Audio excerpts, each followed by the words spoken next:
So just to begin, what I thought I'd do is have Kevin give a little bit of background about how he came to start and be at the beginning of BitStew, and then we'll get into a bit of a discussion about some specific thoughts he had early on in the company's life about how he was going to set it up for growth in order to help generate an optimal result.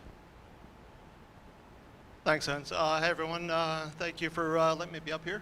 As far as BitStew and getting started on BitStew, it really started in the Bay Area with Alex Clark was the other co-founder. So Alex and myself saw a significant problem in the industry.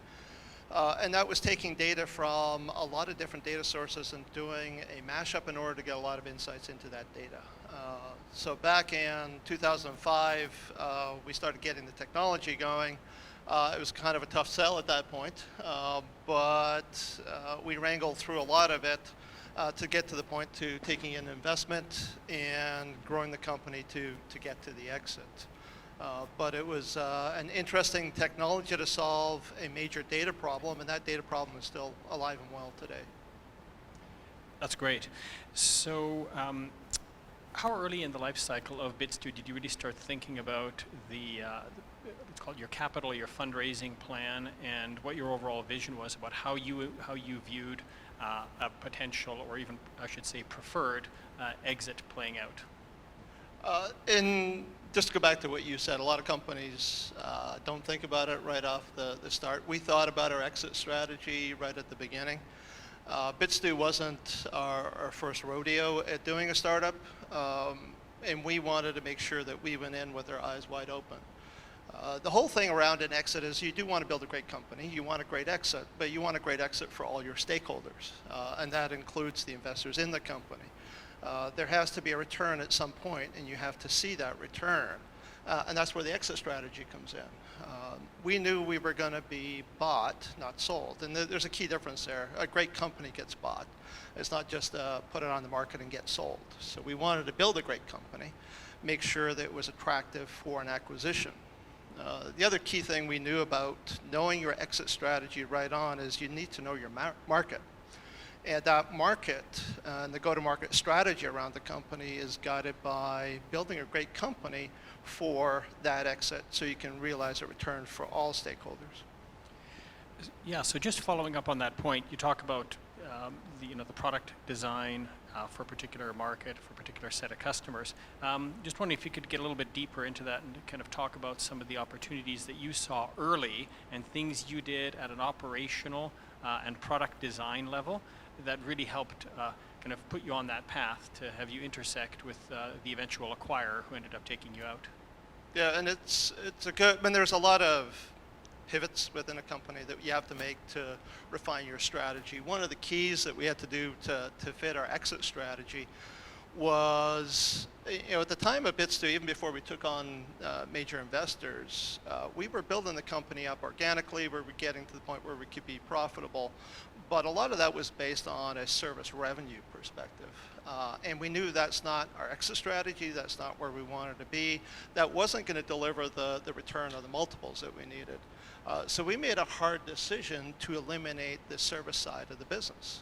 And that's tough because you're starting to say no to customers, you're starting to say no to revenue, and then you have to make employee transitions. So you're starting to do layoffs of the service side of the business or move that off to someone else in order to focus on the product side. And those are some hard decisions I see other startups that are struggling with. You see a revenue stream, but in the case of knowing what your exit strategy is, where you're going to see the return, we had to cut an important part of the business. And we had to do that in a couple of stages as we really focused in on what we saw the value of. So we had provided a grand total of one slide to the group here. So maybe if we could just, thank you. So just by way of, yeah, there you go. There's my value add for the day. So Kevin, just over your shoulder there to the right, just for the members of the audience here, a slide you've seen before, which is the kind of the step functions in valuation of the company culminating ultimately in the acquisition on the top right. So one of the things I was hoping you could get into a bit more detail is about how you decided who should be in from the strategic investor side, so leave Yaletown out of it. You've got Cisco, we've got GE, and then a couple other factors that were going on in the background that I'm aware of. Maybe if you could add a bit of color there about what was going through your mind at that time, keeping in mind ultimately your desired goal. Yeah, definitely. So if you consider the lead up to where we took in the Cisco Yaletown investment, we had already made a decision to move into the product. Now, in the early days, that data mashup was a concept that we were building towards, but doing it intelligently and having an AI, ML-based back end to do that. We were moving into a product company, but we had to see where the market was going, and the market was really shifting towards IoT at the time.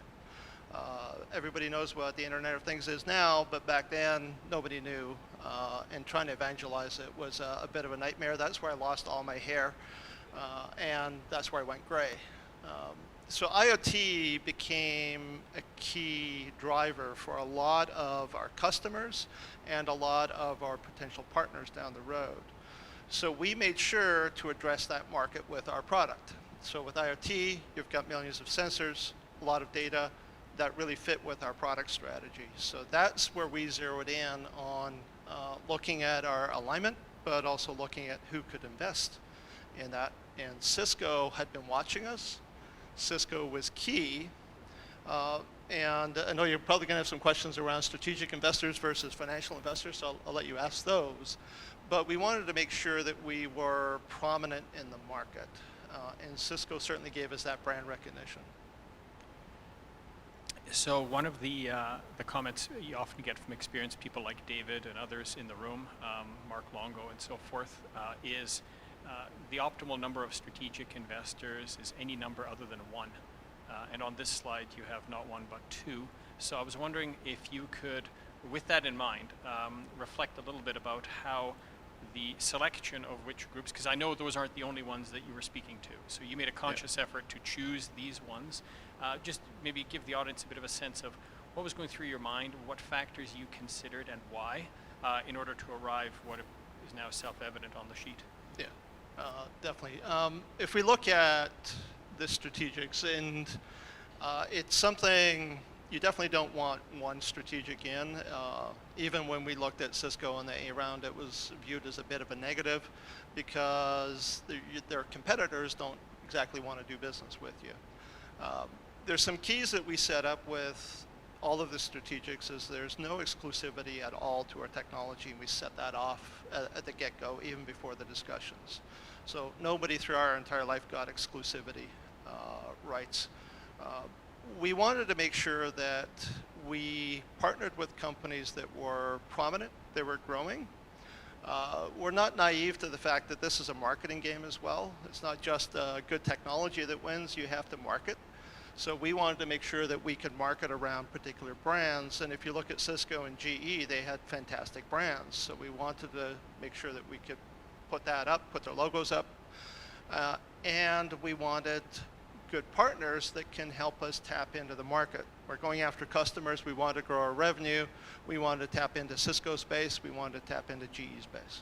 So what we aligned around was if Cisco put the money in, we were going to dedicate a small team to Cisco to drive business through that channel. We wanted to make sure that we could do it with Cisco. We did the same with GE. That meant we needed those partners to step up as well. And not all strategics will do that. So it was key for us to have a commitment from the business side of the strategic on building business. So just to be clear, that people understand what this meant. So when each of Cisco and GE came into the company as equity investors, it was a condition of, and it was actually written into the closing agreements, that there would be a certain level of strategic, not just introduction, but strategic integration of the BitStew product into key products or verticals that both GE and Cisco were in. I think with GE, the number was it 5 or 6 verticals that they were going to take you into? Yes, yes. Yeah, and it was ultimately the success in, I think, the first 3 of those that precipitated the discussion that ultimately resulted in the acquisition. Yeah, just on that point, I wanted to, if we look at the B round and taking in GE Ventures, there was one of their major competitors was in a competitive bid situation. So this was over the course of a few months, ending up with frantic weekends, trying to go between the two strategics on what to invest. The tipping point between the strategics was our go-to-market and exit strategy, and that was key to understand. When we looked at one strategic, they were going to keep us in one vertical because they saw the value in that vertical, but that wasn't going to be good for our stakeholders. We saw more of an exit opportunity if we could tackle multiple verticals, not just the one we were in. And GE came to the table right away, and they actually managed to get us into a vertical almost instantly.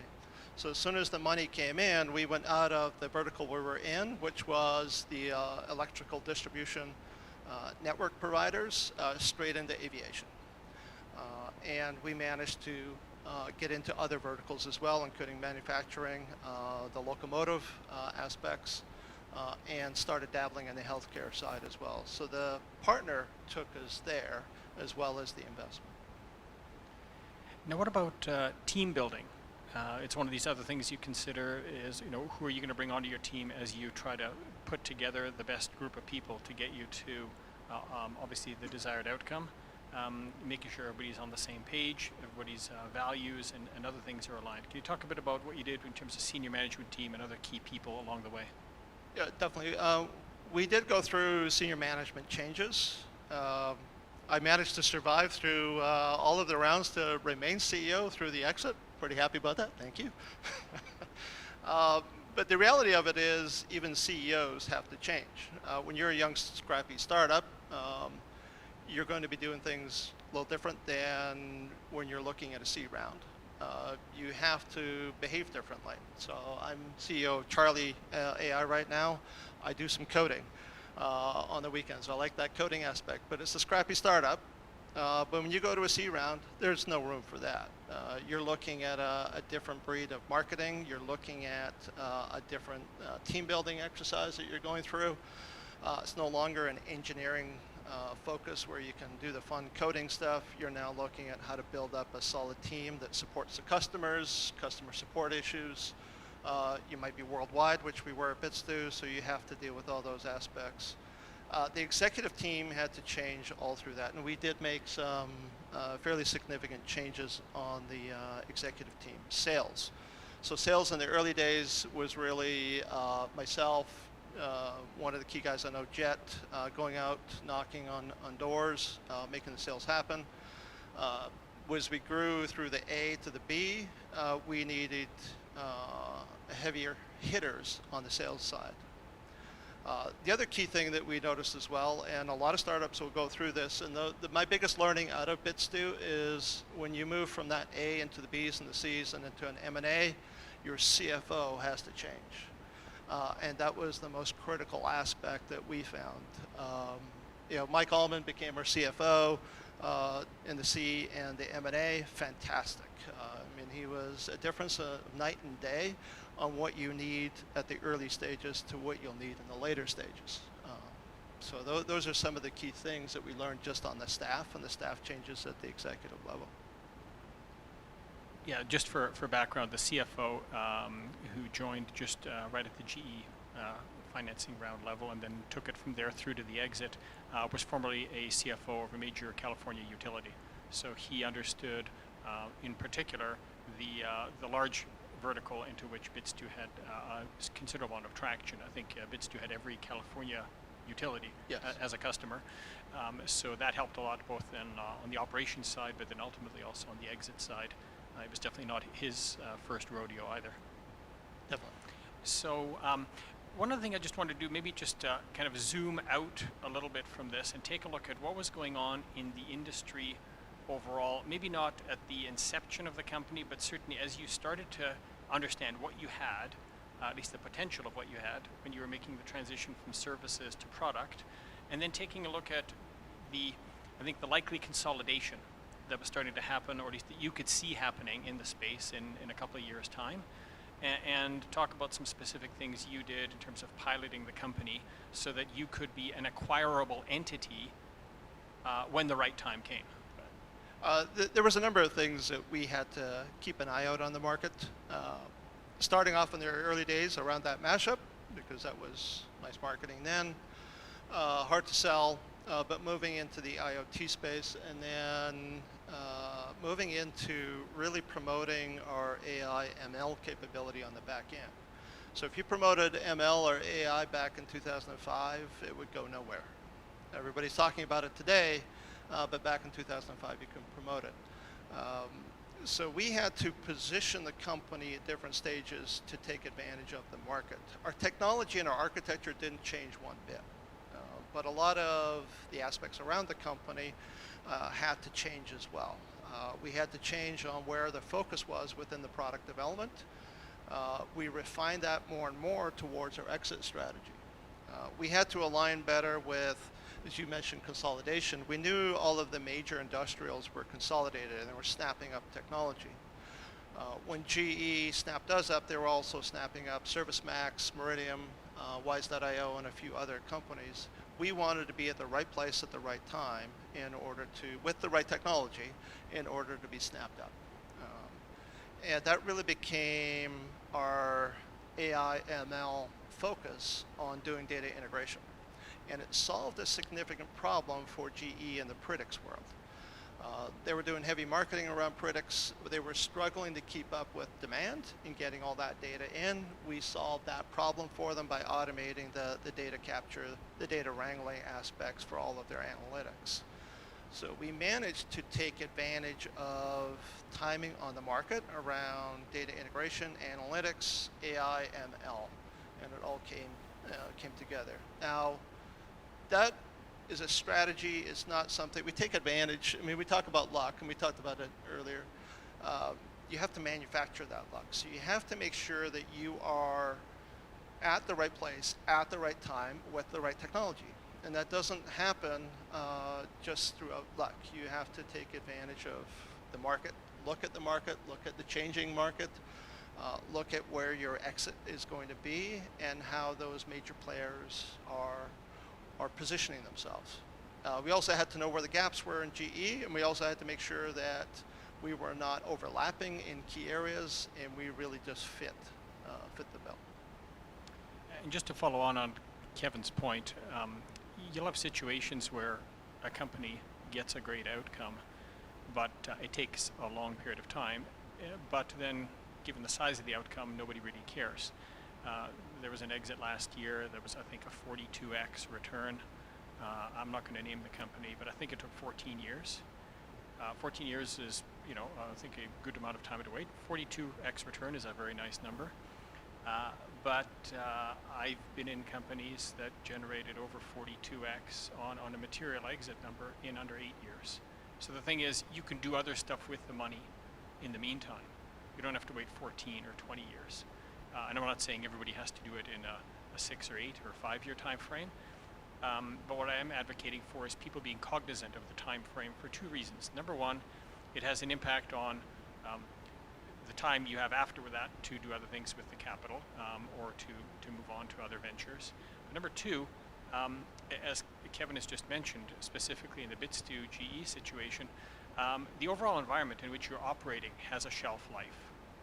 And that's something that often people don't fully appreciate, often until it's too late. And all the key consolidation has happened. Some of their competitors have been acquired, and they're one of the few that are left, and the industry moves on. I'm not trying to sit out here and say, look, everybody's got to be as aggressive as this, but I do think the amount of proactive thought that gets put into this is well worth it, given the impact it can have on the likely outcome. So one other item that was out there at the time is there were competitors you were dealing with, and you had to deploy specific strategies in order to deal with some of those, including one that was funded by GE, if you can believe it. So maybe just spend a bit of time talking about what you did in terms of your positioning to make sure you were the one who got acquired, not the other company GE had put money into and were watching kind of on the side as you were progressing. Yeah, GE was looking at competitors. They were looking at competitors that were valued much higher than ourselves, and we had to compete. And that's where our technology play became an advantage because we created significant barriers to entry for our competitors, and that was all around our data acquisition, data wrangling capability. So part of our strategy was to set up those barriers to entry for our competitors. That was key. The other key aspect was owning a market, and we needed to own a particular vertical. The bowling pin strategy, I can go read about that, but we wanted to own that, head pin, and we did. We had all of the California utilities using our product. We were the go-to solution for utilities worldwide. Even Exelon is still using our technology today. You've got EDP that just signed up to use the technology. We owned that vertical, and none of our competitors could say that as well. So we made sure that we were doing a number of things. It wasn't just one. There was a whole strategy around marketing. There was a whole strategy around getting sales, and there was a whole strategy around technical barriers for competitors to satisfy. Any additional commentary on building the team here with a lot of the dev folks in Vancouver, but then having sales and some other folks, California, that whole strategy, but how you position to be taking advantage of the cost structure and the skills here, but still positioning heavily so the U.S. companies, many of whom were your customers, would see you as pretty similar to what they were. Yeah, I definitely, I love that strategy because that's one of the other things we did. If you looked at BitStew from the outside, you would never know it's a Canadian company. You'd think it's a U.S. company. But the majority of the engineering effort was based here in Vancouver. And I love Vancouver for that. Fantastic talent. The talent is sticky. And our whole strategy was building up that talent within Vancouver from an engineering perspective as well as operations within the company. I love the Canadian dollar because it does help. From a business perspective, it makes you very cost effective, especially when compared to the Bay Area. Now, the one thing Vancouver doesn't have that the Bay Area has that I love the Bay Area for is a cocky attitude. And the Bay Area is arrogant, the Bay Area is cocky, aggressive, and I love that aspect. Spent 10 years down there, and we wanted that part of the culture from the Bay Area in the company, but we wanted that sticky culture and that engineering capability as well. So how do you get the best of both worlds? So the way we did it was we incorporated in the US and Canada. Everything rolled up to the Canadian corporation. That's where all the assets of the company were. Sales marketing was based in the Bay, and all of the engineering operations side was based in Vancouver. And I had to split my time between the two offices. Even with Charlie AI, it's the same strategy because I've got good contacts down there. I love the Bay for how they go after the market. But I've got some fantastic talent here in Vancouver as well. I'm not going to pass up the talent in Vancouver. But that was part of the strategy. We do have also, where we can get talent, we came across quite a few folks in Australia that were brilliant, so we managed to bring them on board. And where we found some good people, we brought them on to make sure we could execute. Thanks, Kevin. And just in case anybody's thinking, I mean, GE have obviously fallen on slightly harder times since the exit, but not so for this product or where it resides or what they're doing. So do you want to give maybe just a bit of a postscript in terms of where it is? Because the streets are littered with companies where there was a big acquisition and then it gets shut down and you kind of forget it ever happened. But that's not true here. So I thought it'd be a nice way to kind of end the summary before we go to questions. Yeah, I mean, the technology is still being heavily used. It was nice to see within GE. And the whole strategy of landing in a company was GE had a fantastic reputation. We wanted the employees to land well, and that was key for the management team. Find a partner where the employees can be taken care of as well. Those are part of the stakeholders. And GE was that, and they stepped up. So they kept the entire team here. They managed to sell the product, get it on their pricing list. We managed to close multi-million-dollar deals after the acquisition, including Exelon, EDP. So that was nice to see. and it was nice to see the team working on some fun, cool technology. GE did fall on some hard times. That's making everything a cash crunch perspective for them. So they've had to make some key decisions to let a lot of their workforce go or to break off some assets. For the most part, the team stayed together. So that was quite nice to see. One other thing to understand, there is a shelf life. So as part of, you mentioned that, there is a shelf life for acquisitions and there's timing around it. Even if you look at GE acquiring Bitstu, if we didn't move forward, they would have moved on to something else. They're not sitting there waiting for the startup. They'd love to get the startup. And as part of GE, I was on the acquiring side of acquiring technology. And if the company we were looking at wasn't interested, we were moving on to number two. It wasn't a matter of sitting there always wanting the best. As GE is a business, they have to move forward as well, and they did, and they weren't being held back by where the market was. So the shelf life would certainly come into play there. Well, very good. Well, Kevin, I think that can conclude our contribution here today.